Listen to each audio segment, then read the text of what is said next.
জুলাই মাস হওয়ায় ফ্রান্সে অন্য মাসের তুলনায় এই মাসে অনেক বেশি গরম পড়ে। তাপমাত্রা কখনো কখনো 25 ডিগ্রি সেলসিয়াসের উপরে চলে যায়। আজ সেই রকম একটি দিন।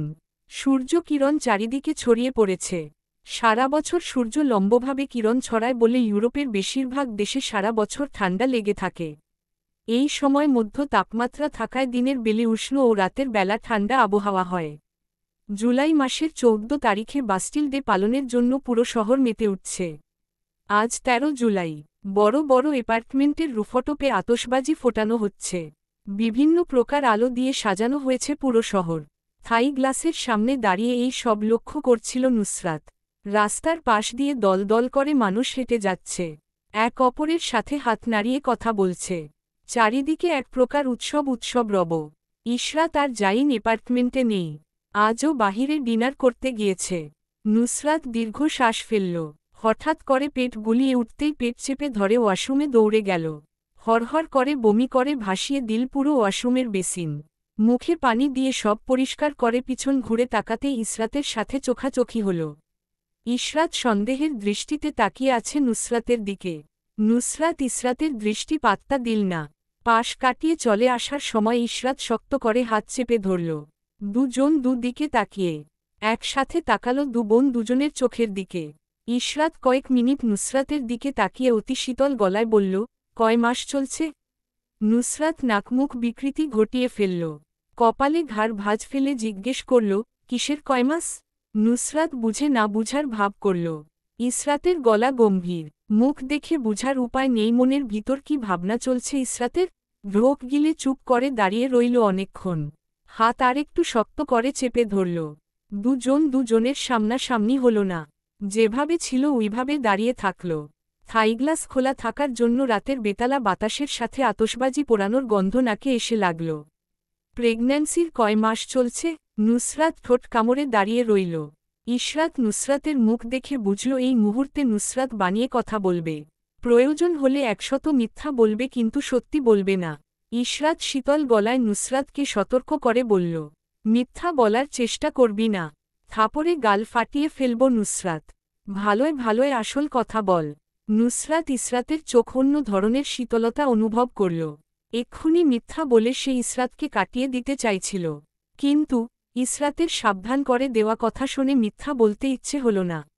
নুসরাত অবহেলা নিয়ে বলল, 3 মাস। কথাটা বলতে দেরি হয়েছে। নুসরাতের গালে থাপ্পড় পড়তে দেরি হল না। থাপ্পড়ের আওয়াজে পাশের রুম থেকে জাইন এ রুমে উল্কার গতিতে চলে আসল। জাইনের গলার আওয়াজ উঁচু। সে মনে করেছিল নুসরাত থাপ্পড় মেরে দিয়েছে ইশরাতের গালে। এখন চোখের সামনে যা দেখল জাইনের কাছে মনে হল সপ্তম আশ্চর্য এটা। ইশরাতের হাতের দাবাং মার্কা থাপ্পড় খেয়ে নুসরাত গালে হাত দিয়ে দাঁড়িয়ে রইল।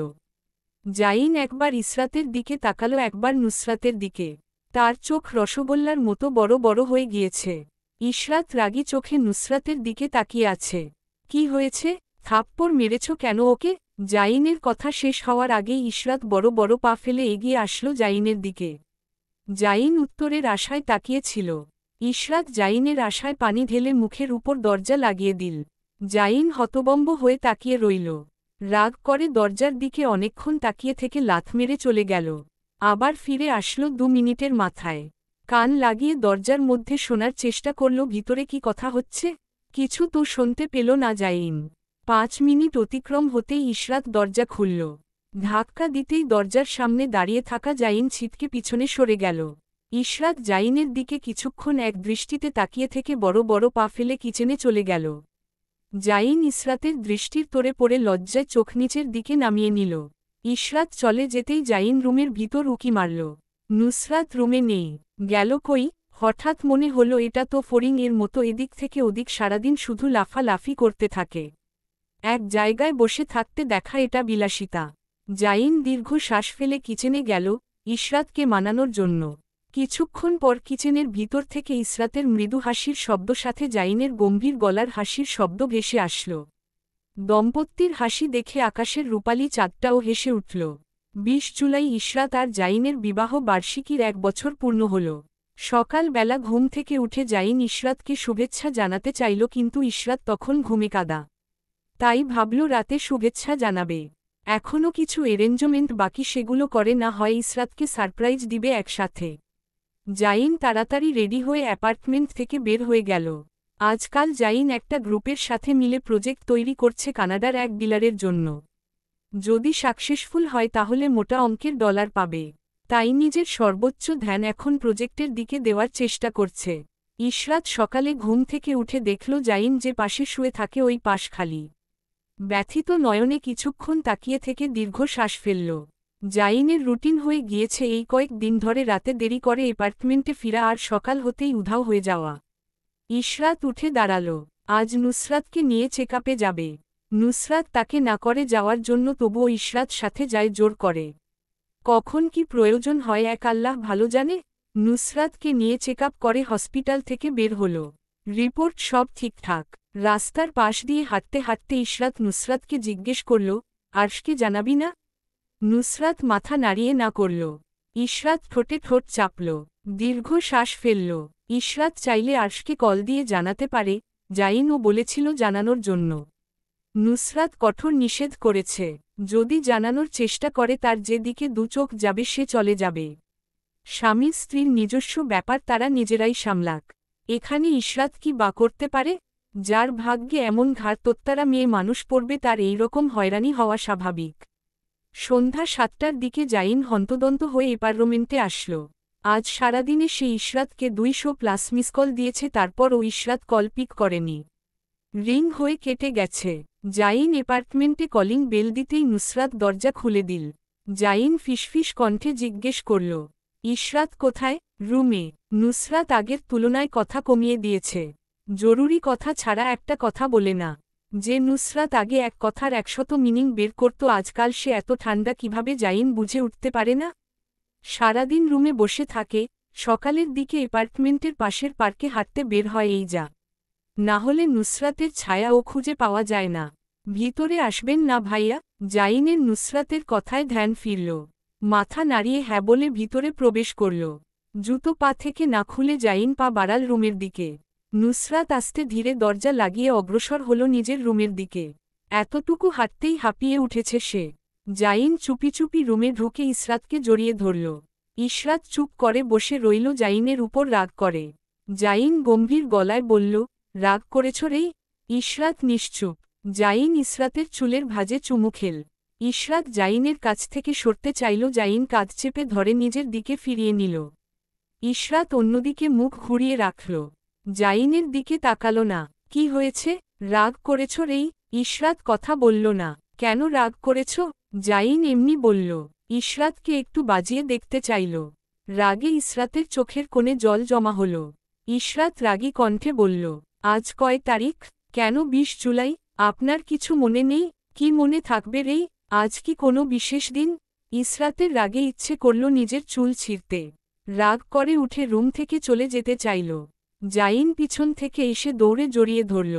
প্রথম বিবাহ বার্ষিকীর শুভেচ্ছা আমার প্রিয় প্রণয়িনী। ইশরাত রাগ করে ফিরে তাকাল না। জাইন ইশরাতের কাঁধ চেপে ধরে নিজের দিকে ফিরিয়ে নিল। ইশরাত মুখ ঘুরিয়ে রাখল। জাইন 2 হাত দিয়ে ইশরাতের গাল চেপে ধরে নিজের দিকে ফিরিয়ে নিল। রাগ করো না, আমি কিছু অ্যারেঞ্জ করে তোমাকে সারপ্রাইজ দিতে চেয়েছিলাম। ইশরাত ইশরাত কাঁদো কাঁদো চোখে জাইনের দিকে তাকাল। রাগী গলায় বলল, একটা মেয়ে যতই সারপ্রাইজ দেওয়া হোক সে খুশি হয় না জাইন। সে দেখবে আপনি বিশেষ দিনে ঠিক সময়ে তাকে শুভেচ্ছা জানাচ্ছেন কিনা। সে বড় বড় গিফট দেখবে না, সে দেখবে আপনি কতটুকু তার জন্য এফোর্ট করছেন, তার প্রতি কতটুকু কেয়ারিং। এতটুকু, এর থেকে বেশি কিছু সে দেখবে না। আমি আশা করে বসেছিলাম আপনি গতকাল রাতে উইশ করবেন, কিন্তু করেননি। পরে ভাবলাম সকালে করবেন, তাও করলেন না। চলে গেলেন অফিসে। এখন সময় শেষ হওয়ার পথে আপনি এখন এসে শুভেচ্ছা জানাচ্ছেন। এই শুভেচ্ছা আমি চাই না। আপনার শুভেচ্ছা আপনার কাছে রাখুন। ইশরাতের চোখ দিয়ে অনবরত জল গড়িয়ে পড়ছে। কথাগুলো বলতে গিয়ে বারবার আটকে গিয়েছিল। জাইন ইশরাতের নাকে নাক ঘষল। চোখের পানি জাইন হাত দিয়ে মুছে দিতে চাইল, ইশরাত হাত ঝাড়া দিয়ে সরিয়ে দিল। জাইন স্পর্শ করতে গেলেই ইশরাত সরে গেল। ইশরাতকে অনেকভাবে মানানোর চেষ্টা করল জাইন, ইশরাত মানল না। জাইন শেষ পর্যন্ত কোনো উপায় না পেয়ে শক্ত হাতে ইশরাতকে জড়িয়ে ধরল। সামনের দিন থেকে সব দিকে খেয়াল রাখব।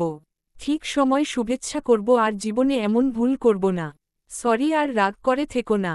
প্লিজ কান্না করে আজকের এই সুন্দর দিনটা মাটি করো না। যাও রেডি হয়ে আসো, বাহিরে তোমার জন্য সারপ্রাইজ আছে। ইশরাত নাক ফুলিয়ে দাঁড়িয়ে রইল। জাইন গালে চুমু খেল। ইশরাত আমি তোমাকে আদেশ করছি যাও। সময় নষ্ট করো না, এমনি অনেক সময় নষ্ট হয়েছে। ইশরাত নাক টানতে টানতে রেডি হতে গেল। জাইন আবার ডাক দিল পিছন থেকে, শুনো। জি। বিছানার দিকে ইশারা করল জাইন। এই শাড়িটা পরে আসো। ইশরাত অবাক হয়ে তাকালো। সে এতক্ষণ ধরে এটা খেয়াল করেনি। মাত্র বিছানার উপর জাইনের কথায় খেয়াল করল। শাড়িটা হাতে নিয়ে বিস্ময়ে ইশরাতের মুখ হা হয়ে গেল। গোল্ডেন কালার শাড়ির সাথে গোল্ডেন কালার পাথরের কাজ করা।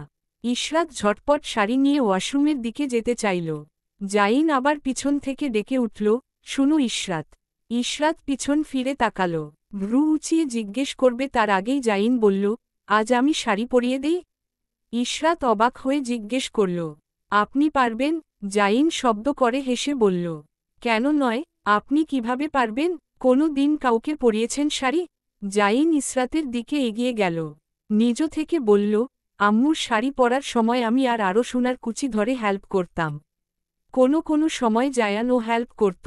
যাও ওইগুলো পরে আসো। ইশরাত ব্লাউজ আর ছায়া নিয়ে চলে গেল ওয়াশরুমে। ওয়াশরুম থেকে বের হতেই জাইন ধীরে ধীরে শাড়ি পরিয়ে দিতে লাগল। ইশরাত অবাক চোখে তাকিয়ে তাকল জাইনের শাড়ি পরানোর দিকে। ইশরাতের চোখে মুখে বিস্ময়। রেই পিন? ইশরাত হা করে তাকিয়ে আছে তখনও জাইনের দিকে। হালকা হাতে জাইন ধাক্কা দিতেই নড়ে উঠল ইশরাত। কি? পিন দাও। ইশরাত পিন এগিয়ে দিল। জাইন যত্ন সহকারে পিন মেরে ইশরাতকে শাড়ি পরিয়ে দিল। আয়নার সামনে ইশরাতকে দাঁড় করিয়ে দিয়ে পিছনের চুলগুলো সামনের দিকে এনে রাখল। দুহাত দিয়ে উদর চেপে ধরে বলল, সুন্দর লাগছে। জাইনের ছোট্ট একটা প্রশংসায় ইশরাতের গাল লাল হয়ে গেল। দুহাত দিয়ে মুখ ঢেকে নিল। জাইন মুখ গম্ভীর করে আয়নার দিকে তাকিয়ে ফিসফিস করে ইশরাতে কানে বলল, আমি এটাও চাই না তোমাকে আয়নাও দেখুক। তোমাকে শুধু আমি দেখব আর আমার খোদা তায়ালা দেখবে। ইশরাত লজ্জায় লাল হয়ে গেল। জাইন ঠোঁট কামড়ে হেসে উঠল। এই যে সামান্য প্রশংসায় তার আত্মা খুশি হয়ে গেল। জীবনে সে এইটুকু শান্তি চেয়েছিল, যা সে পেয়ে গিয়েছে। আল্লাহ তায়ালার কাছে লাখ লাখ শুকরিয়া। এতদিন মরিচিকার পিছনে ছুটে সে কিছু পায়নি মরিচিকা ছাড়া। হালাল সম্পর্কে কতটুকু রহমত আল্লাহ দেন তা সে জানতে পারত না যদি হালাল সম্পর্কে না জড়াত। সমুদ্রের পাশ ঘেঁষে একটা খালি জায়গা লাল গোলাপের সাহায্যে সুন্দর করে সাজানো হয়েছে। গোলাপের মাঝখানে ছোট খাটো একটা টেবিল রাখা হয়েছে যার উপর রাখা হয়েছে দুটো কাচের পিরিচ নাইফ, কাটা চামচ, কিছু মোমবাতি, আর কোমল পানীয়। টেবিলের উপর রাখা মোমবাতি ঝালানো হয়েছে। মোমবাতি জ্বালানোর জন্য মিটিমিটি আলো জ্বলছে চারিদিকে। বাতাসের ঝাপটায় মোমবাতির শিখা বারবার এদিক সেদিকে দোলে আবার নিজ জায়গায় স্থির হচ্ছে। ইশরাত মুগ্ধ চোখে দেখল সবকিছু। সমুদ্রের পাশ ঘেঁষে আয়োজনটা করাই পানির কলকলানির তীব্র শব্দ এসে কানে লাগল। জাইন ইশরাতের কাঁধ চেপে ধরে অগ্রসর হল টেবিলের দিকে। চেয়ার টেনে ইশরাতকে বসিয়ে দিল। নিজে গিয়ে বসল সামনের চেয়ারে। ইশরাত মুগ্ধ গলায় বলল, সবকিছু কত সুন্দর। জাইন গম্ভীর গলায় বলল, হু। ইশরাত জাইনের দিকে তাকালো যে তার দিকে একদৃষ্টি দিয়ে তাকিয়ে আছে। জাইন ফিসফিস স্বরে বলল, রেই তুমি এত সুন্দর কেন? ইশরাত হালকা শব্দ করে হাসল। ঠোঁটে মুচকি হাসি ঝুলিয়ে বলল, কারণ আপনি আমার দিকে ভালোবাসার চোখে তাকান তাই। সময় নিজস্ব গতিতে বয়ে চলছে। প্রকৃতি ও সময়ের সাথে তাল মিলিয়ে নিজের রূপ পরিবর্তন করছে। গ্রীষ্ম, শরৎ, এক এক করে দুটো ঋতু চলে গিয়েছে। বাংলাদেশে দক্ষিণ এশিয়ার দেশ হওয়ায় 6 ঋতু মাত্রিক দেশ। ইউরোপ সকল দেশে 3টে কি 4টে ঋতু থাকে, এর তুলনায় বেশি নয়। দক্ষিণ এশিয়ার কয়েকটা দেশ শুধু 6 মাত্রিক ঋতু। ফ্রান্সে 4টে ঋতু হওয়ায় দুটো সময়ের সাথে এসে চলে গেছে। এখন শীত চলছে এখানে। ক্যালেন্ডারে কাটা পড়েছে 7টি মাস। নুসরাতের কাছে ফ্রান্সে কাটানো এই মাসগুলো জীবনের সবচেয়ে সুন্দর সময়। নিজের মতো নিজের সময় কাটাচ্ছে। নেই কোনো সাংসারিক ঝামেলা, নেই কোনো চিন্তা। এই জীবন তার কাছে উপভোগ্য মনে হচ্ছে। আয়নার সামনে দাঁড়িয়ে নুসরাত নিজেকে দেখল, এক চোখ দিয়ে পরখ করল। কি ছিল আর এখন কি হয়েছে? পেট আগের তুলনায় ফলে গেছে। সামনের দিকে বের হয়ে আছে পেট। নুসরাত পেটে হাত বুলিয়ে নিজে নিজে হাসল। হাসির সাথে সাথে গালের কন্ট্রোল লাইনে দাগ পড়ল। নুসরাত আয়নায় নিজের দিকে তাকিয়ে অবাক হয়। সে এত নাদুস নুদুস হল কিভাবে? তারপর আবার হাসে। নুসরাতের কাছে মনে হয় সেদিন দেশ থেকে এসেছিল একা একটা লাগেজ নিয়ে আর এখন দুজন হয়ে গেল। নিজেকে প্রশ্ন করে নিজে আবার হাসে নুসরাত। ছোট খাটো একটা ব্যাগ আর স্লিপার পরে অ্যাপার্টমেন্ট থেকে চুপি চুপি বের হয়ে গেল নুসরাত। ইসরাতের জন্য একা কোথায় যেতে পারে না? কোথায় যেতে চাইলে ইশরাত ওর সাথে চলে আসে। নিজে একটু এনজয় করতে পারে না সে একা একা। তাই আজ প্ল্যানিং করেছিল ইশরাত ওয়াশরুমে ঢুকলেই লুকিয়ে অ্যাপার্টমেন্ট থেকে বের হবে। ইসরাতরা একটু শহরের বাহিরের দিকে হওয়ায় এদিকে গাড়ির চলাচল একেবারে কম। হঠাৎ হঠাৎ বাচ্চাদের সাইক্লিং করতে দেখা যায়। রাস্তার পাশ দিয়ে হেঁটে যাওয়ার সময় হঠাৎ নুসরাতের পাশ ঘেঁষে একটা সাইকেল চলে গেল। নুসরাত হা করে তাকিয়ে রইল। এক্ষুনি হার্ট অ্যাটাক করে সে মরে যেত যদি আরেকটু ক্ষণ ছেলেটা এখানে দাঁড়িয়ে থাকত। নুসরাত কিছুক্ষণ রাগী চোখে সাইকেলিং করা ছেলেটার দিকে তাকিয়ে হাঁটা ধরল। পেটে হাত বুলিয়ে নিয়ে বলল, যদি হাতের কাছে পেতাম বর্তা বানাতাম। আমার উপর দিয়ে সাইকেল চালানোর শখ রফাদফা করে দিতাম। জীবনে সাইকেল চালানোর শখ আর জাগত না। আমার বাচ্চাটার কিছু হয়ে গেল আমি কি করতাম? প্লাজো আর ওভার সাইজড টি শার্ট নুসরাতের পরনে। মাথায় ক্যাপ, গলায় স্কার্ফ, শরীর গরম থাকার জন্য ওভারকোট পরেছে বর্ষর। হেঁটে হেঁটে সামনের দিকে যেতে লাগল। কয়েক মিনিট হাঁটার পর একটা বাঙালি এলাকা এসে পৌঁছাল নুসরাত। সেখানে ভারতীয় কিছু মানুষ আছে, তাদের কথার টোনে বোঝা গেল। মহিলা একসাথে গল্প করছেন বাসার বাহিরের লনে বসে। বাচ্চারা আশেপাশে ছড়িয়ে ছিটিয়ে খেলাধুলা করছে। নুসরাত কিছুক্ষণ আশেপাশে হেঁটে ফিরতি পথ ধরল। ফিরার পথে দেখল বাঙালি কিছু রেস্টুরেন্ট দেওয়া আছে। নুসরাত ফুচকা, চটপটি, কাবাব, পিয়াজু, যা যা এভাইভেল ছিল সব অর্ডার করে পার্সেল নিল। এপার্টমেন্টে গিয়ে ইসরাতের সাথে মিলে খাবে। এপার্টমেন্টে ফিরতেই ইসরাতের ঝাড়ি খেল নুসরাত। নুসরাত কিছু মনে করল না। টেবিলের উপর পার্সেল রেখে চলে গেল ফ্রেশ হতে। ইশরাত পার্সেল খুলে দেশি খাবার পেয়ে আর কথা বাড়াল না। ভেবেছিল নুসরাতের পিঠে দু এক ঘা দিবে। মাফ করে দিল বাঙালি খাবারের জন্য। তার আর জাইনের বাসায় খাবার খাওয়া কম হয়। জাইন সময় পেলেই রেস্টুরেন্টে নিয়ে যায়, না হলে বেড়াতে নিয়ে যায়, ফলে রাত হয়ে যায়। আর এপার্টমেন্টে ফিরার আগে বাহিরে খেয়ে ফিরে। ক্যালেন্ডারে আরেকটা মাস কাটা পড়ল। ডিসেম্বর শেষ হয়ে জানুয়ারির পদার্পণ শুরু হতে চলেছে। নুসরাতের প্রেগন্যান্সির ৮ মাস চলছে। নুসরাত নিজের পেট দেখে আর হা হা করে হাসে।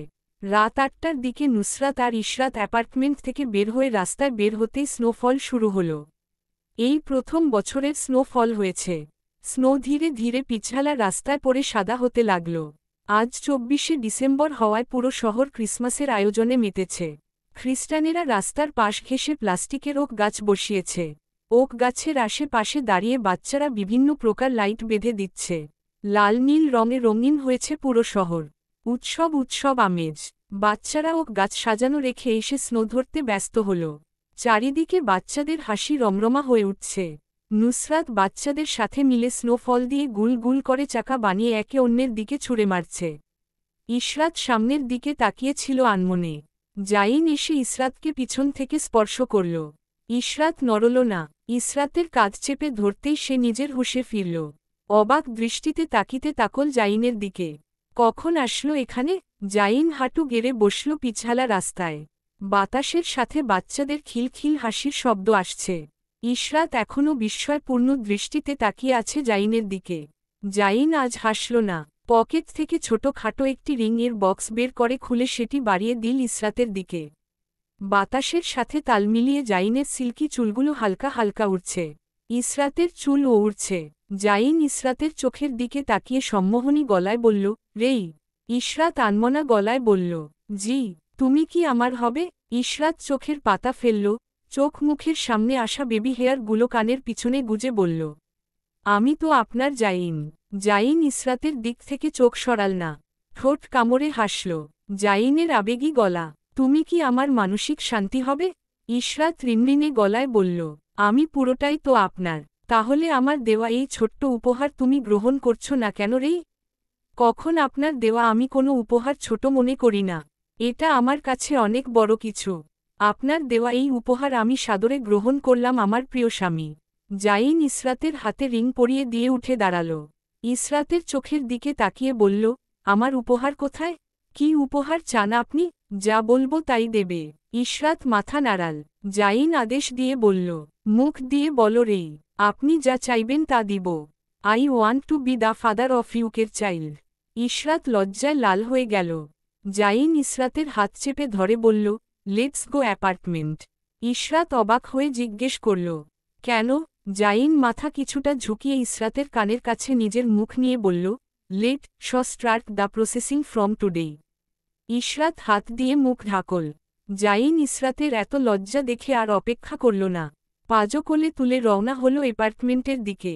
সামনের দিকে হাঁটতে হাঁটতে জাইন ইসরাতের দিকে তাকিয়ে গম্ভীর গলায় শব্দ করে হেসে উঠল। সাথে করে ইসরাতও হাসল। জানুয়ারি মাসের 10 তারিখ। প্রজেক্টের কাজ শেষ করে জাইন নিজের অফিস বিল্ডিং থেকে বের হয়ে আসল। ঠোঁট কামড়ে কল দিল আরশকে। তখন বাংলাদেশে রাত 2 আর ফ্রান্সে 8:30টার মতো। জাইন কানে ফোন লাগিয়ে দাঁড়িয়ে রইল। যতক্ষণ পর্যন্ত আরশ কল ধরল না একের পর এক লাগাতার কল দিতে থাকল জাইন। নুসরাতের ডেলিভারি ডেট দিয়েছে এই সপ্তাহের ভিতর। জাইনের বিবেকে বাজছে একে নুসরাতের প্রেগন্যান্সির কথা সে জানাতে দেয়নি, 2 এখন বাচ্চা জন্ম হওয়ার টাইম চলে আসছে এখনও বলেনি। আরশেরও সমান অধিকার আছে তার বাচ্চার বিষয়ে জানার। নিজের সাথে গত 1 সপ্তাহ ধরে বোঝাপড়া করে আজ সিদ্ধান্তে পৌঁছেছে বাচ্চার কথা সে জানাবে। জাইন দীর্ঘ শ্বাস ফেলল। আরশ কল ধরছে না। গাড়ি পার্কিং এরিয়া থেকে বের করতেই আরশের কল ব্যাক আসল। জাইন গাড়ি এক পাশে থামিয়ে কল পিক করে কানে লাগাল। ওপাশ থেকে ভেসে আসলো আরশের গম্ভীর গলার স্বর, হ্যালো। জাইন গলা পরিষ্কার করে নিল। হাই হ্যালো রেখে সোজা কথায় আসল, আগামী 2 দিনের ভিতর ফ্রান্স আসতে পারবি? আরশ ঠোঁট কামড়ে কিছু জিজ্ঞেস করতে যাবে জাইন নিষেধাজ্ঞা জারি করল। কোনো প্রকার প্রশ্ন নয় আরশ। আরশ থেমে গেল। ঢোক গিলে জিজ্ঞেস করল, কোনো বিশেষ কিছু? জাইন ঠোঁট কামড়ে হাসল, আসলে দেখতে পারবি। ইমিডিয়েট আসার চেষ্টা কর।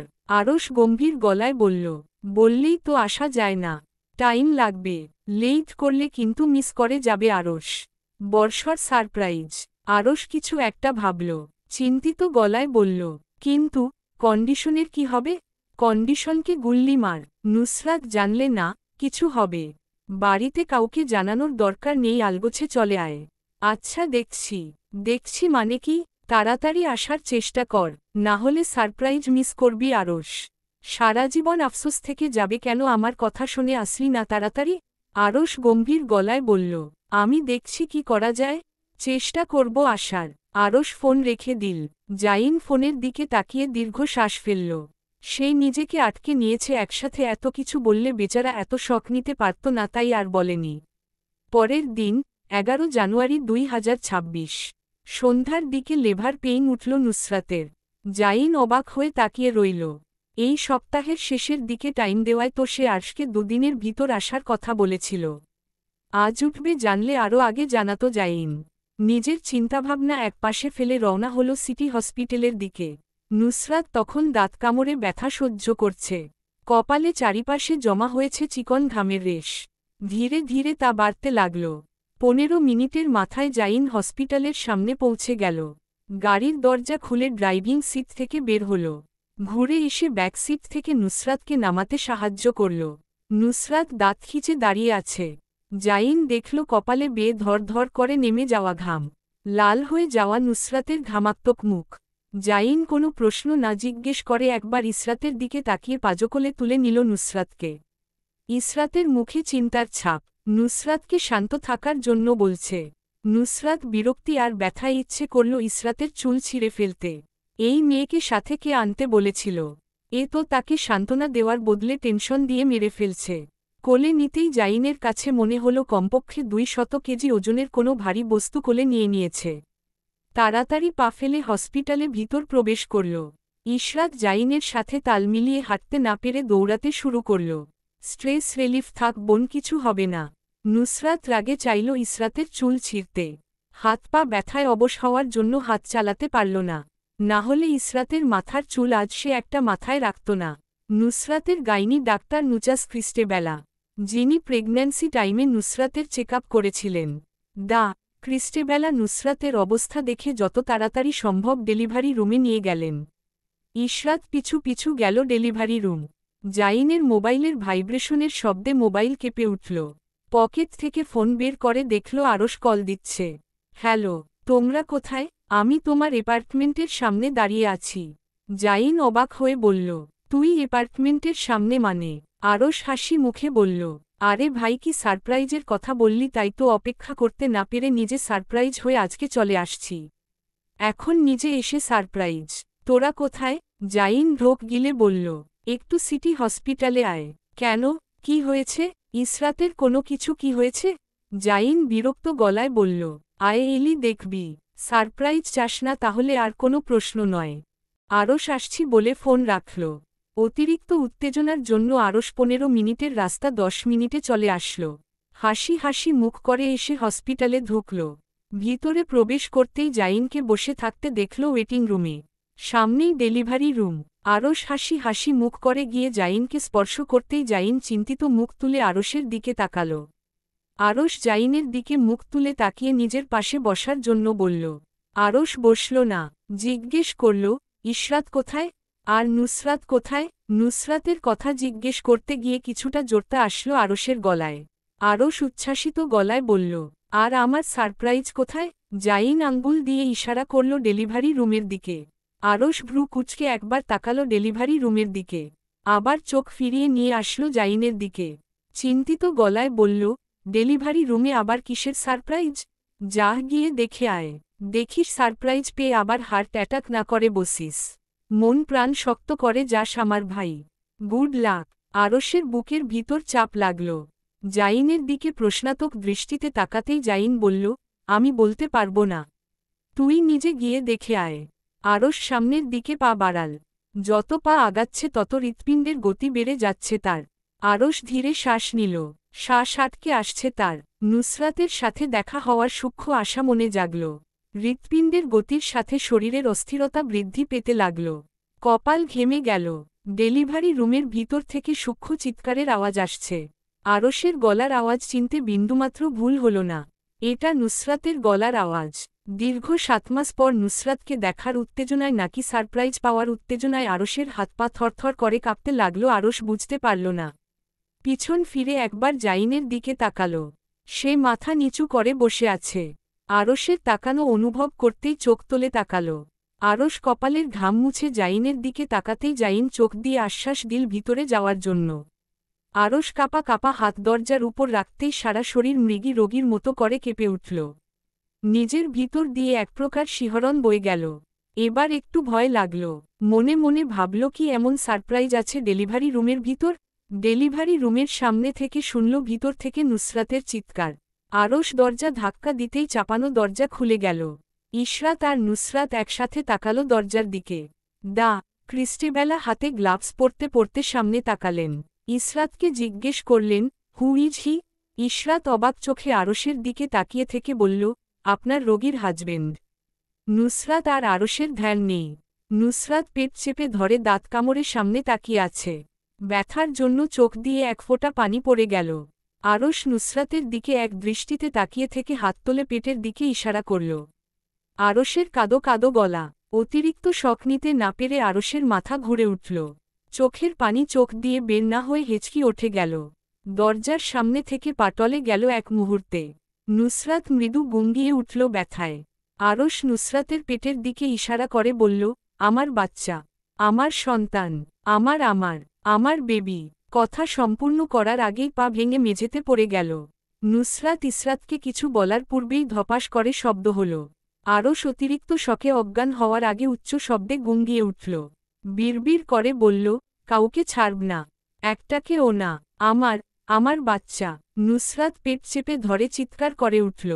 ক্রিস্টেবেলা রাগী গলায় বলল, এখানে এসব কি হচ্ছে? এটা ডেলিভারি রুম না অন্য কিছু। নার্স মিসেস নুসরাতের হাজবেন্ডকে তাড়াতাড়ি এখান থেকে নিয়ে যান। উনি এই অবস্থায় সামনে থাকলে উনার টেনশন বেড়ে যেতে পারে। ইশরাত হাউমাউ করে কেঁদে উঠল। নুসরাত পেট চেপে ধরে চিৎকার করে উঠল। ইশরাতকে আঙ্গুল তুলে দেখিয়ে বলল, এটাকে এখান থেকে বের করুন। এই দুটো বাচ্চা জন্ম হওয়ার আগে যেন ডেলিভারি রুমে না আসে। যদি আসে তাহলে আমি এদের মাথা ফাটিয়ে ফেলব। শালা আমার বাচ্চা হচ্ছে না ওদের বাচ্চা হচ্ছে। আমি অজ্ঞান হওয়ার জায়গা শালা এসে অজ্ঞান হয়ে গেল। একটাকে ছাড়ব না আমি। নুসরাত প্রসব ব্যথা আর চিৎকার করার জন্য হাঁপিয়ে উঠল। টেনে টেনে শ্বাস নিতে লাগল। একজন ছেলে নার্স এসে আরশকে তোলে নিয়ে গেল। ক্রিস্টেবেলা ইশরাতকে ডেলিভারি রুমের বাহিরে চলে যাওয়ার জন্য বললেন। কিন্তু ও একা, উনি যথেষ্ট স্ট্রং, নিজেকে সামলাতে পারবেন। আপনি বাহিরে অপেক্ষা করুন। আপনার উপর রাগ করে উনার প্রেশার বেড়ে যেতে পারে। ইশরাতের দুঃখী মুখ দেখে ক্রিস্টেবেলা আশ্বাস দিয়ে বলল, কিছু হবে না, ঈশ্বরকে ডাকুন, ঈশ্বর সহায় হবেন অবশ্যই। ইশরাতকে বুঝিয়ে সুঝিয়ে ক্রিস্টেবেলা বাহিরে পাঠাতে চাইল, কিন্তু ইশরাত জেদ ধরে দাঁড়িয়ে রইল এক জায়গায়। ক্রিস্টেবেলা ডেলিভারি রুমে উপস্থিত নার্স দিয়ে এক প্রকার ঠেলে ডেলিভারি রুমের বাহিরে বের করে দিল ইশরাতকে। ইশরাতের পেট চেপে ধরে যখন বাহিরে নিতে লাগল নার্স, তখন ইশরাত দুই হাত দুদিকে মেলে চিৎকার করে উঠল, না, আমি যাব না, আমি এখানেই থাকব।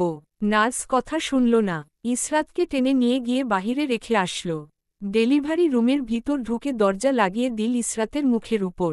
ইশরাত দরজার সামনে দাঁড়িয়ে রইল চিন্তিত মুখ নিয়ে। জাইন মাথা নিচু করে বসে রইল চেয়ারের মাঝে।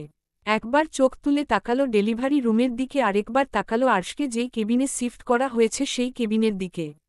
তারপর ইশরাতের দিকে তাকিয়ে দীর্ঘ শ্বাস ফেলল। তারও ইচ্ছে হচ্ছে অজ্ঞান হয়ে যাওয়ার জন্য। এত টেনশন কি নেওয়া যায়? দীর্ঘ 15 মিনিটের মাথায় আরশ লাফ দিয়ে উঠে বসল। হাতের মধ্যে ক্যানেল লাগানো ছিল, টেনে খুলে ফেলে দিল। ক্যানেল টেনে হিচড়ে খোলার জন্য হাতের মধ্যে রক্ত ফুটে ফুটে বের হতে লাগল। আরশ তোয়াক্কা করল না রক্তের, এগিয়ে গেল কেবিনের বাহিরের দিকে। হাঁটতে গিয়ে পা টলমল করে উঠল। দরজার সামনে যেতেই মাথা ঘুরে উঠল। দেয়ালে ভর দিয়ে হেঁটে গেল সামনের দিকে। ওয়েটিং রুমে জাইনকে চিন্তিত মুখে বসে থাকতে দেখে আরশ ক্ষোভ নিয়ে পা বাড়াল। জাইনের শার্টের কলার চেপে ধরে নাকে ঘুষি মারল। নুসরাতের উপরের রাগ জাইনের উপর প্রকাশ করল। জাইন হাত দিয়ে ঠেলে দূরে সরাতে চাইল, আরশ সরল না। জাইনের নাকে আরেকটা ঘুষি পড়ল। জাইনের মুখ এক পাশ থেকে অন্য পাশে ঘুরে গেল ঘুষির জন্য। জাইনের নাক থেকে তরল কিছু বের হওয়ার অনুভূতি হতেই বা হাত দিয়ে নাক স্পর্শ করল। চোখের সামনে এনে ধরতেই ভেসে উঠল লাল তরল রঞ্জক পদার্থ। আরশের মাথা আবার ঘুরে উঠল। ইশরাত ডেলিভারি রুমের সামনে থেকে হু হু করে কান্না করে এগিয়ে আসল। জাইনের নাক থেকে রক্ত বের হতে দেখে গলার আওয়াজ আরেকটু বেড়ে গেল। হাত বাড়িয়ে জাইনের নাকে স্পর্শ করে কেঁদে উঠল। জাইন ইশরাতের দিকে বিরক্তির চোখে তাকাল। তার শিক্ষা হয়ে গিয়েছে, তার প্রয়োজন নেই বাচ্চার। এত স্ট্রাগল করে যদি বাচ্চা পৃথিবীতে আনতে হয় তাহলে না আনাই বেটার। একে তো এত দিন এত কষ্ট, তারপর আবার ডেলিভারির দিন টেনশন, এসব নেওয়া অসম্ভব। একে এত টেনশন, তার উপর আবার এই মহিলার কান্না। ইশরাতকে ধমকে উঠল জাইন। ডেলিভারি রুম সামনে হওয়ায় গুঙ্গানির আওয়াজ ভেসে আসছে ভিতর থেকে। আরশ মাথা চেপে ধরে চেয়ারে বসে গেল। চোখে অন্ধকার দেখল। জাইন রেগে ইশরাতকে ঠেলে দূরে সরিয়ে দিল। ইশরাত জাইনের পাশ ঘেঁষতেই জাইন বলল, এই মহিলাকে আর মহিলার ভাইকে কেউ এখান থেকে সরাও, দুটো মাথা খেয়ে নিচ্ছে। ডেলিভারি ওদের হচ্ছে না, ওদের বোনের হচ্ছে। জাইন মাথা চেপে ধরে বাহিরে চলে গেল। এখানে কোনো ভালো মানুষ থাকা ইম্পসিবল। ভালো মানুষ যদি এখানে স্টে করে তাহলে 2 মিনিটের মাথায় পাগল হয়ে যাবে। ডেলিভারি রুমের লাইট অফ হয়ে গেল। বাচ্চার মৃদু স্বরে কান্নার আওয়াজ ভিতর থেকে ভেসে আসছে। আরশ চোখ তুলে আশা নিয়ে সামনের দিকে তাকাল। ধীরে ধীরে ডেলিভারি রুমের দরজা খুলে বের হয়ে আসলো নার্স, যার কোলে টাওয়াল দিয়ে মোড়ানো ছোট্ট একটি দেহ। ইশরাত চোখ মুছে ঝলমল চোখে তাকিয়ে আছে বাচ্চার দিকে। নার্স ইশারা করল বাচ্চাকে নেওয়ার জন্য। আরশ স্তম্ভিত, এক দৃষ্টিতে কাপড়ে মোড়ানো ছোট্ট পটলির দিকে তাকিয়ে আছে। বাচ্চার এক ভ্রু কুঁচকে আছে, কপালে নুসরাতের মতো ভাঁজ ফেলা। নিভু নিভু চোখে আরশের দিকে তাকিয়ে চোখ বুজে নিল ছোট্ট শিশুটা। তারপর আবার গগন ফাটিয়ে কান্না করল। কংগ্রাচুলেশনস মিস্টার আরশ, আপনার ছেলে হয়েছে। মা এবং সন্তান দুজনেই সুস্থ আছেন। নার্সের কথায় আরশের ধ্যান ভাঙ্গল। ঠোঁট কামড়ে টলমল পানি চোখে হাত বাড়িয়ে কোলে নিল ছোট্ট দেহটাকে। ঠোঁট কামড়ে কান্না আটকানোর চেষ্টা করল। বাচ্চাকে কোলে নিয়ে আরশের হাত থরথর করে কেঁপে উঠল। পিঠ বেয়ে শিরশির করে কিছু একটা বয়ে গেল। বুকের ধুকপুক শব্দ ধীরে ধীরে বাড়তে লাগল। বুকের ভিতর আলাদা এক শান্তি এসে ভর করল। আরশ শিশুটির ছোট্ট কপালটায় চুমু খেল। আরশের হাত আর শরীর কাঁপুনি দেখে ইসরাতের ভয় লাগল। যদি হাত থেকে পড়ে যায় মেঝেতে ছোট্ট শরীরটা। ভাইয়া বসুন, আপনার হাত পা কাঁপছে। আরশ বসল না। শিশুটির কানের কাছে মুখ নিয়ে আজান দিল। আজান দিতে গিয়ে বারবার কেঁদে উঠল। আরশ চোখ ঘষে মুছল ছোট্ট শরীরটায়। আজান দিতে গিয়ে কান্নার জন্য আজান গলায় আটকে গেল। আজান শেষ করে বাচ্চাকে ইসরাতের কোলে দিয়ে দৌড়ে গেল ডেলিভারি রুমে। তার বাচ্চার মাকে তো দেখতে হবে। ডেলিভারি রুমে নুসরাত নেই। নার্সেরকে আরশ জিজ্ঞেস করল, আমার ওয়াইফ কোথায়? নার্স আরশের দিকে তাকিয়ে হাসল। তারপর হাসি মুখে বলল, এই রুম থেকে বের হওয়ার পর যে কেবিন ওইটায় আপনার স্ত্রীকে রাখা হয়েছে রেস্টের জন্য। আরশ বড় বড় পা ফেলে এগিয়ে গেল কেবিনের দিকে। চাপানো দরজা ধাক্কা দিতেই চোখের সামনে ভেসে উঠল ক্লান্ত মুখশ্রী নিয়ে শুয়ে থাকা এক রমণীকে। আরশের রাগ এক নিমেষে উড়ে গেল। এত বড় একটা উপহারের জন্য এই সামান্য ভুলটা সে মাফ করে দিল। নিজের ভিতর থেকে কেউ বিদ্রূপ করে বলল, ছোট্ট ভুল। অবশ্যই না, এটা কোনো ছোট্ট ভুল নয়, আরশ এটা অনেক বড় ভুল। আরশ নিজের ভিতরে তর্ক বিতর্ক করে ধীর পা বাড়াল বেডের দিকে। হাতে স্যালাইন লাগানো নুসরাতের। কপাল ঘেমে আছে এখনও। কপালে তা চিকচিক করে ভাসছে। আরশ লুকিয়ে লুকিয়ে চেক করল নুসরাত ঘুমিয়ে আছে কিনা। যখন দেখল কোনো প্রকার নড়চড় নেই মনে করল ঘুমিয়ে আছে।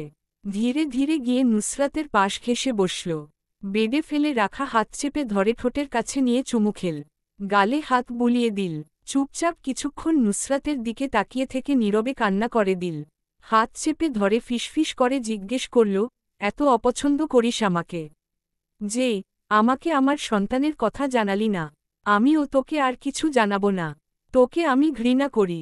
তুই একটা স্বার্থপর মহিলা। আরশ কান্না করল হাউমাউ করে। মাথা দিয়ে নুসরাতের কপালে দু একটা ধুমধাম করে বাড়ি দিল। তারপর আবার কাঁদল। পানি চোখ থেকে মুছে নুসরাতের দিকে ঝুঁকে কপালে চুমু খেল। নুসরাতের কানের কাছে মুখ নিতেই আবার চোখে পানি জমা হল। মুখ কানের কাছ থেকে সরিয়ে নিয়ে এসে আরশ চোখ নুসরাতের গালে মুছল। নাক টেনে বলল, এই সুন্দর অনুভূতির সাথে পরিচিত করানোর জন্য আপনাকে ধন্যবাদ ওয়াইফ। হাত দিয়ে চোখের পানি মুছে গালে চুমু খেল। তারপর সূক্ষ্ম ঠোঁটে নজর পড়ল। সেখানে ও আলগোছে চুমু খেয়ে উঠে দাঁড়াল। ফিরে যেতে গিয়ে আবার দরজার কাছ থেকে ঝড়ের গতিতে এসে পেট জড়িয়ে ধরে কেঁদে উঠল। নুসরাত ব্যথায় দাঁত কামড়ে চোখ বুজে শুয়ে রইল। এতক্ষণ ধরে চোখ বন্ধ করে শুনছিল আরশের কথা। শালা এভাবে এসে জড়িয়ে ধরবে ভাবতেও পারেনি। পেট ব্যথায় পা হাত অসাড় হয়ে গেল। আরশ নুসরাতের গালে হালকা হালকা থাপ্পড় মেরে বলল, এই থাকা আমার দিকে। এত ঘুম কিসের তোর? চোখ খুল, অনেক ঘুমিয়েছিস। এই থাকা আমার দিকে। তুই একা বাচ্চা জন্ম দিয়েছিস আর কেউ দেয়নি। এত ঘুমানোর কি আছে? এত শক্ত করে জড়িয়ে ধরার পর একটা মানুষ কিভাবে ঘুমাতে পারে? নুসরাত দাঁত কামড়ে হাসি আটকাল। একে তো ব্যথা শরীরে, তার উপর আবার আরেক জলহস্তি এসে উপরে পড়ে গেছে। আরশ নুসরাতের গলার মাঝে মাথা রেখে কান্না করল। নুসরাতের পেটের চারপাশে হাত বুলাল। গালে, নাকে, থুতনিতে চুমু খেল। হাত দিয়ে অগোছালো চুলগুলো কপালের উপর থেকে গুছিয়ে দিল। কাচের গ্লাসের অপাশে দাঁড়ানো জাইন আর ইশরাত একজন আরেকজনের দিকে তাকিয়ে চুপচাপ ছোট্ট দেহটাকে নিয়ে চলে গেল। আরশ 1 ঘণ্টা পর বের হল কেবিন থেকে। নাক, মুখ, চোখ লাল তখন। হাতের তালু দিয়ে নাক ঘষল। নাক পিটপিট করছে। অনেকক্ষণ কান্না করার জন্য। আরশ এগিয়ে আসতেই জাইন আরশের কোলে তুলে দিল ছোট্ট দেহটাকে। আরশ বাচ্চাকে কোলে নিয়ে এক কোণের দিকে হাঁটা ধরল। করিডোরের এক কোণে গিয়ে আরশ বাচ্চাকে নিয়ে বসে গেল পিঠ ঘেঁষে দেয়ালে। কপালে কপাল লাগিয়ে শব্দ করে কেঁদে উঠল। তার আজ কাঁদতে ইচ্ছে করছে। গত 9 মাস ধরে জমানো কান্না একদিনে কেঁদে নিচ্ছে। বাচ্চাটা হয়তো আরশের কান্না দেখে বিরক্ত হল। চোখ মুখ কুঁচকে চোখ বন্ধ করে নিল। জাইন আরশের পিছু পিছু এসেছিল। করিডোরের এক পাশে বসে লুকিয়ে আরশকে শব্দ করে কান্না করতে দেখে হেসে উঠল। হঠাৎ জাইনের হাসির শব্দ শুনে আরশ পিছু ফিরে তাকাল। জাইন পারে না তো হাসতে হাসতে মেঝেতে পড়ে যায়। আরশ লজ্জা পেয়ে ওখানে থেকে বাচ্চা নিয়ে পালাল। পিছন থেকে ভেসে আসলো জাইনের উচ্চ শব্দের হাসি। সেদিন রাতেই নুসরাতকে নিয়ে আসা হলো অ্যাপার্টমেন্টে। রাতে ঘুমানোর সময় বাঁধল বিপত্তি। আরশ তার বাচ্চার কাছে শুতে চায়, এদিকে ইশরাতও শুতে চায়। জাইন ইশরাতকে ছাড়া ঘুমাবে না, আর ইশরাত ও বাচ্চা ছাড়া ঘুমাবে না। আরশ আর জাইনের মধ্যে তুমুল তর্ক বিতর্ক লেগে গেল। এই সুযোগে ইশরাত নুসরাতের রুমে ঢুকে দরজা ভিতর থেকে লক করে দিল। যখন তর্কাতর্কি শেষ করে দুজন সিদ্ধান্তে পৌঁছাল তখন দরজার দিকে তাকাতেই দেখল দরজা ভিতর থেকে লাগানো।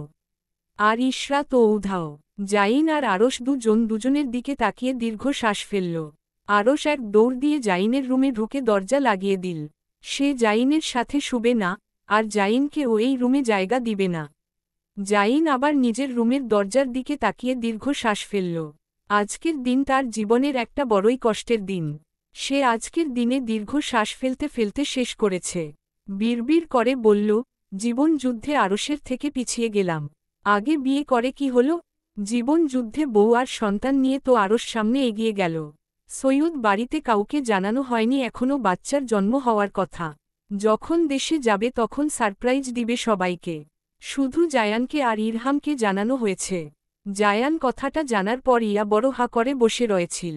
তারপর লাফ মেরে উঠে দাঁড়িয়ে বলল, তুই ছোট হয়ে আগে কেন ছক্কা মেরে দিলি? তোর থেকে বড় বড় ভাই বোন এখনও বিবাহিত সিঙ্গেল আর তুই বাচ্চার বাবা হয়ে গেলি। আরশের নির্লিপ্ততা উত্তর, আশিকেরও তো ছেলে হয়েছে। ও আমাদের সবার থেকে ছোট, তখন কিছু বললে না আর এখন আমার পেছনে পড়ছ কেন? আমার বাচ্চা হলেই দোষ। জায়ান ভেঙচি কাটল। এসব কথা এক পাশে রেখে আরশ বলল, ভাই একটা গরু কোরবানি দিয়ে দিও। আমি দেশে আসার পর সবাই মিলে তখন আকিকা করব। এখন তুমি জাস্ট এই কাজ করো। বাবুর নাম কি রেখেছিস? আইজান। পুরো নাম বলতে বলছি গাধা? তেহবিন আইজান। নাম কে রেখেছে?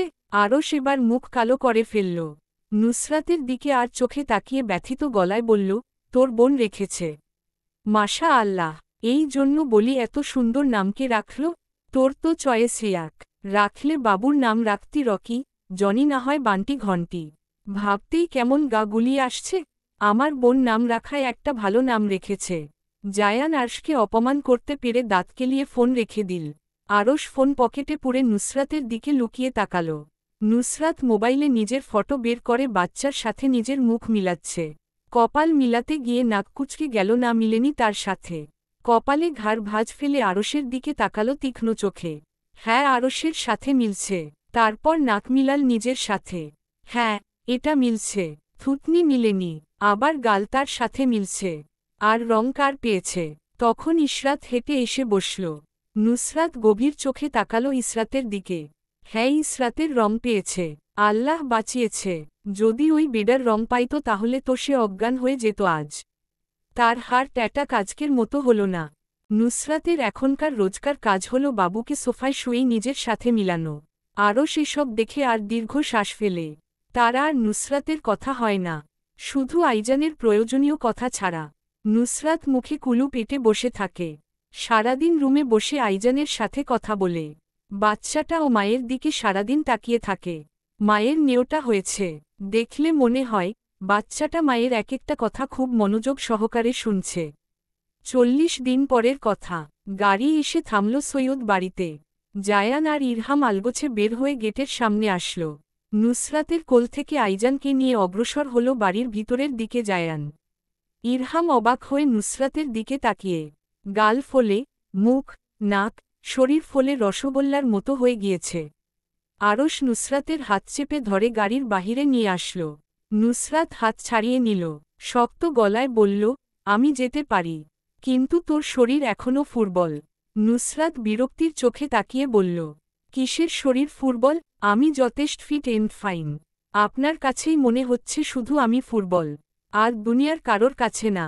আরশ অসহায় চোখে তাকিয়ে তাকল। নুসরাত কিছুক্ষণ বাহিরে হেঁটে হাঁটা ধরল বাড়ির ভিতরে। আরশ নুসরাতের পাশে দাঁড়িয়েছিল। নুসরাতকে হাঁটতে দেখে নুসরাতের সাথে পা বাড়াল বাড়ির ভিতরে। একসাথে পা রাখল ড্রয়িং রুমে। সৈয়দ বাড়ির ভিতরে এক প্রকার হইচই লেগে আছে। শিশু টাকার এই রবে মুখরিত চারপাশ।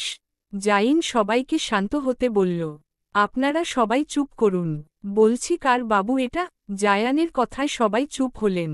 আপনারা সবাই বসুন চুপচাপ। মেহেরুন নেছা, হেলাল সাহেব, লিপি বেগম, নাসির সাহেব, নাজমিন বেগম, সোহেব সাহেব, ঝর্ণা বেগম, সোহেদ সাহেদ, রুহিনী বেগম, অনিকা, ইরহাম, আহান, আরিশা, সবাই বসল। নুসরাত আর আরশ ভিতরে ঢুকতেই সবাই অবাক হয়ে তাকাল। নাজমিন বেগম বিস্ময় চিৎকার করে উঠলেন। গত 10 মাস ধরে নুসরাতের সাথে তার কোনো কথা নেই। কল দিলে কারোর কল ধরে না। নুসরাতের দিকে তাকিয়ে নাজমিন বেগমের চোখের কোণে পানি জমা হল। নুসরাত স্বাভাবিকভাবে ড্রয়িং রুমে বসা সবাইকে সালাম দিল। নাজমিন বেগম উপর থেকে নিচ পর্যন্ত দেখছেন মেয়েটাকে। তার রোগা মেয়েটা এত স্বাস্থ্যবান হল কিভাবে? হাতের তালুতে চোখ মুছলেন। দৌড়ে গিয়ে জড়িয়ে ধরলেন নুসরাতকে। নুসরাত মায়ের পিঠে হাত রাখল। নাজমিন বেগম হাউমাউ করে কেঁদে উঠলেন। অনেকক্ষণ কান্না করার পর কান্না থামল নাজমিন বেগমের। আরশ জায়ানের কাছ থেকে গিয়ে আইজানকে কোলে নিয়ে আসল। সবাই আইজান আর আরশের দিকে অবাক চোখে তাকিয়ে আছে। আরশ গলা ঝেড়ে পরিষ্কার করে নিল। আমি এখন যা বলবো, তার জন্য আপনারা সবাই মেন্টালি প্রিপায়ার থাকবেন। হেলাল সাহেব আরশের কথায় পাত্তা দিলেন না। নুসরাতের দিকে তাকিয়ে অভিযোগ নিয়ে বললেন, এত দিন কল ধরনি কেন? আর হঠাৎ করে ফ্রান্স গেলে কিভাবে? আর পাসপোর্ট বা কোথায় পেলে তুমি? নুসরাত ঠোঁট কামড়ে হাসল, আর চোখে একবার ইরহামের দিকে তাকাল। ইরহাম চুরের মতো মুখ করে বসে আছে। ভয় লাগছে যদি বলে দেশে যাওয়ার সব ব্যবস্থা করে দিয়েছে তাহলে তো একটা মার মাটিতে পড়বে না। সোহেব তাকে পিটিয়ে তক্তা বানাবেন। নুসরাত হেসে উড়িয়ে দিল হেলাল সাহেবের কথা। দ্বিতীয়বার কথা জিজ্ঞেস করার সুযোগ দিল না। নাজমিন বেগম সতর্ক দৃষ্টিতে নুসরাতের দিকে তাকিয়ে আছেন। তিনি যা ভাবছেন তা যদি সত্যি হয় নুসরাতের পিঠে ছাল আজ উঠবে তার হাতে। আরশ রাগী গলায় বলল, আপনারা আমার কথা না শুনে অন্যদিকে মন দিচ্ছেন কেন? আগে শুনুন আমি কি বলতে চাই। হেলাল সাহেব কর্কশ গলায় বললেন, কি বলতে চাও? ভালো কিছু বলবেন না তা আমি জানি। মুখ দিয়ে বের হলে হবে ফালতু কথা, আর এসব ফালতু কথা শোনার আমাদের টাইম নেই। লিপি বেগম স্বামীকে বললেন, আগে শুনুন না কি বলতে চায়, পরে না হয় আপনার কথা বলবেন। নাসির সাহেব নুসরাতের দিকে তাকিয়ে ধমকে উঠলেন, গত 1 মাস ধরে কল দিচ্ছি, কল ধরছ না কেন? অনেক বড় হয়ে গিয়েছ, বাপের কল ধরছ না। নুসরাত কথার উত্তর দিল না। মুখে কুলু পেটে দাঁড়িয়ে রইল। তার কথা বলতে ইচ্ছে হয় না এখন কারোর সাথে। সে একমাত্র তেহবিনের সাথে কথা বলে, নয়তো কারোর সাথে কথা বলে না। আরশের রাগে নিজের চুল ছিঁড়তে ইচ্ছে করল। আইজান চুপচাপ কোলে বসে আছে। নুসরাত ছোটবেলা যেরকম শান্তশিষ্ট ছিল ওইরকম শান্তশিষ্ট হয়েছে আইজান। আরশ আর কারোর তোয়াক্কা না করে চিৎকার করে বলল, এই যে আমার কোলে যে বাচ্চা দেখছ সেটা আমার বাচ্চা। আরশের কথা বোমের মতো কাজ করল। পুরো বাড়ি এক মুহূর্তের জন্য নিস্তব্ধতে গেড়ে বসল। 4 ভাই একসাথে চিৎকার করে উঠলেন, কিভাবে? হেলাল সাহেব, নাসির সাহেব, সোহেব সাহেব 4 ভাই একে অপরের দিকে তাকিয়ে থতমত খেয়ে গেল নিজেদের প্রশ্নে। অতিরিক্ত শখ নিতে না পেরে ব্যাঙের মতো লাফ দিয়ে উঠে দাঁড়িয়ে গেলেন। মেহেরুন নেছা অতিরিক্ত শখ নিতে না পেরে এক জায়গায় ধ্যান মেরে বসে রইলেন। কথা বলার ভাষা তিনি হারিয়ে ফেলেছেন। বাড়ির কর্ত্রীদের মাথায় হাত, চোখ রসগোল্লার মতো হয়ে গেছে। এই বয়সে এসে উনাদের স্বামীরা কিভাবে বাচ্চা হয়েছে এসব জিজ্ঞেস করেছেন। নুসরাত আইজানকে কোলে নিয়ে চলে গেল সিঁড়ির দিকে। আরশের দিকে সবাই প্রশ্নবিদ্ধ চোখে তাকিয়ে আছে। আরশ কিছু বলতে না পেরে তব্ধুল হয়ে দাঁড়িয়ে রইল। সে নিজে জানত না, আর তার দিকে এরা প্রশ্ন ছুড়ে দিচ্ছে উত্তর জানার জন্য। নিজেরই তো কত কি জানা এখনও বাকি। আরশ বাপ চাচার প্রশ্নের হাত থেকে বাঁচার জন্য সিঁড়ি বেয়ে পালাল। অনিকা, আরিশা পিছন থেকে ডেকে উঠল। আরিশা ডাকল, ভাইয়া। অনিকা অবাক চোখে সিঁড়ির দিকে চেয়ে বলল, আরে ভাই, বলে যাও তো কিভাবে কি? আরশ উত্তর দিল না। এক দৌড়ে নিজের রুমের সামনে এসে দাঁড়াল। ভিতর থেকে নুসরাতের ধীরে ধীরে কথা বলার শব্দ আসছে। আরশ কান পাতল কি কথা বলছে শোনার জন্য। নুসরাত ভিতর থেকে আরশের ছায়া দরজার সামনে দাঁড়িয়ে থাকতে দেখে মুখ বন্ধ করে ফেলল। আরশ কিছু শুনতে না পেয়ে গলা ঝেড়ে রুমে প্রবেশ করল। মা ছেলের সাথে ভাব করতে চাইল দুজনের একজন, ও পাত্তা দিল না আরশকে। 6 মাস পরের কথা। আইজান এখন হামাগুড়ি দেওয়া শিখে গিয়েছে। বসতেও পারে। নুসরাত আইজানকে বিছানায় বসিয়ে রাখল। আরশ তখন বারান্দায় দাঁড়িয়ে ফোনে কথা বলছে। সামনের সপ্তাহে ইনায়াকে অনুষ্ঠান করে নিয়ে আসা হবে সৈয়দ বাড়িতে। 2024 সালে শেষের দিকে বিয়ের কথা থাকলেও বিভিন্ন সমস্যার জন্য 2025 সালে নেওয়া হয়েছিল। 2025 সালও কেমন চোখের পলকে কেটে গেল। সময় বের করতে পারলেন না বিয়ের জন্য। এখন 2026 সালে জুলাই মাসে গিয়ে ঠিক হলো ডেট। আব্বা এখানে বসো, মা ওয়াশরুম থেকে আসছি। নড়াচড়া করো না। আইজান কি বুঝল আল্লাহ ভালো জানে। মায়ের কথায় মাথা নাড়িয়ে হাসল। নুসরাত আইজানকে বিছানার উপর বসিয়ে ওয়াশরুমে গেল। একবার বারান্দায় তাকিয়ে আরশকে দেখল। নুসরাত ওয়াশরুম থেকে ফ্রেশ হয়ে বের হতে হতে হঠাৎ ধুম করে শব্দ হলো, তারপর কান্নার শব্দ আসলো আইজানের। আরশ দৌড়ে রুমে এসে দেখল আইজান মাটিতে পড়ে আছে আর নুসরাত নেই রুমে। ওয়াশরুমের দরজার দিকে তাকিয়ে দেখল ভিতর থেকে লাগানো। রাগে ওয়াশরুমের দরজার মধ্যে লাত্তি মারল। তাকে বলে গেলে কি মুখ পড়ে যেত? আচ্ছা কথা বলে না, ঠিক আছে, বাচ্চা একটা ছেলেকে এভাবে বসিয়ে রেখে একা ও চলে যাবে এরকম ওয়াশরুমে? কাণ্ডজ্ঞানহীনের মতো কাজটা করা কি ঠিক হলো এই ছাগলটার? আরশ মুখ দিয়ে হিসহিস শব্দ বের করে আইজানকে কোলে তুলে নিল। আইজান গলা ফাটিয়ে কাঁদছে। আরশ পিঠে হাত বুলিয়ে আল্লাহ আল্লাহ বলতে লাগল। নুসরাত ওয়াশরুমের ভিতর থেকে পাগলের মতো বের হয়ে আসল। হাত বাড়িয়ে আইজানকে নিতে যাবে, আরশ দিল না। নুসরাত আরশের শার্ট টেনে ধরে বলল, তেহবিনকে আমার কাছে দিন। আরশ রাগী চোখে তাকিয়ে বলল, আমার ছেলেকে তুই হাত লাগাবি না, যা সর এখান থেকে। নুসরাত হাত দিয়ে ধরতে গেল আইজানকে, আরশ ছাড়া দিয়ে হাত সরিয়ে দিল। নুসরাত কাদো কাদো গলায় বলল, আমার কাছে দিন, কান্না করবে না। তুই কে, তোর কাছে আমার ছেলেকে দিব? সর এখান থেকে, হাত লাগাবি না আমার ছেলেকে। তোর জন্য আমার ছেলেটা বিছানা থেকে পড়ে এত জোরে ব্যথা পেল। আমি একা বড় করতে পারবো আমার ছেলেকে, তোর দরকার নেই আমার ছেলের। নুসরাত হাত দিয়ে স্পর্শ করতে গেলেই আরশ সরিয়ে দিল হাত। এরকম করছেন কেন? আমার কোলে দিলে কান্না করবে না, শান্ত হয়ে যাবে। শান্ত হওয়ার দরকার নেই, আমি একা মানুষ করতে পারবো। তুই আমার ছেলেকে ফেলে দিয়েছিস, এখন সর এখান থেকে। তোকে বলছি না আমার আর আমার ছেলের তোর প্রয়োজন নেই। রাগ নুসরাতের মাথায় চড়ে বসল। আইজানের দিকে একবার তাকিয়ে সরে আসলো আরশের কাছ থেকে। তার একার সন্তান যখন সামলাক। আমি কে? তেহবিন আমার কেউ না, দেখি কতটুকু সময় সামলায়। আইজানের কান্না করতে করতে গলা ভেঙে গেল। চোখ নাক লাল হয়ে গিয়েছে। ঠোঁট ফুলিয়ে নুসরাতের দিকে তাকিয়ে তাকল তাকে কোলে নেওয়ার জন্য। নুসরাত পাষাণের মতো চোখ ফিরিয়ে নিল আইজানের কাছ থেকে। নুসরাতকে চোখ ফিরিয়ে নিতে দেখেই ঠোঁট টেনে কেঁদে উঠল আবার। আরশ আইজানকে নিয়ে বারান্দায় হাঁটল অনেকক্ষণ। লিপি বেগম কান্নার শব্দ শুনে আসলেন নুসরাতের রুমে। নুসরাতকে বিছানায় শুয়ে মোবাইল টিপাতে দেখলেন আর আরশকে দেখলেন আইজানকে নিয়ে বারান্দায় হাঁটছে। বাবা, আমার বাবা বলে কান্না থামানোর চেষ্টা করছে আইজানের। কিন্তু আইজান থামছে না, ফুপিয়ে ফুপিয়ে কাঁদছে। নুসরাতের দিকে তাকিয়ে লিপি বেগম জিজ্ঞেস করলেন, কি হয়েছে নুসরাত? আইজান কাঁদছে কেন? নুসরাত পাষাণের মতো উত্তর দিল, ওর বাপকে জিজ্ঞেস করুন আম্মা, আমি কি জানি। লিপি বেগম কিছুক্ষণ নুসরাতের দিকে তাকিয়ে বারান্দায় গেলেন। আরশের কাছ থেকে আইজনকে নিজের কোলে নিলেন। লিপি বেগমের কোলে গিয়ে শান্ত হয়ে গেল আইজান। আরশের কোলে এতক্ষণ ধরে ফুপাচ্ছিল। আইজানের পিঠে হাত বুলিয়ে রুম থেকে নিয়ে চলে গেলেন বাহিরে। নুসরাত একবারও চোখ তুলে তাকাল না। যেদিক ইচ্ছে নিয়ে যাক, যার সন্তান সে সামলাক, আমাকে স্পর্শ করতে দেয়নি, আমিও আর স্পর্শ করব না। নুসরাতের কে তা হারে হারে টের পাবে। আরশ বারান্দা থেকে তাকিয়ে রইল নুসরাতের দিকে। বিড়বিড় করল, মায়েরা এত পাষাণ হয়, তোকে না দেখলে জানতে পারতাম না। সামান্য না ছোঁয়ার কথা বলায় তুই বাচ্চাটাকে একবারও ছুবি না নুসরাত। এত জেদ ভালো নয় নুসরাত। সন্ধ্যার দিকে নাজমিন বেগম আইজানকে নিয়ে আসলেন। আরশের কোলে দিয়ে বললেন, খিদে পেয়েছে, ওর মাকে বল কিছু খাওয়াতে। দুপুরে যাও বানিয়ে খাইয়েছিলাম, আর কিছু মুখে নেয়নি। দুপুর থেকে একবারও চোখে দেখা যায়নি আইজানকে। সেই যে লিপি বেগম নিয়ে গিয়েছিলেন, তারপর এই কোল থেকে ওই কোল হয়ে এখন আসছে।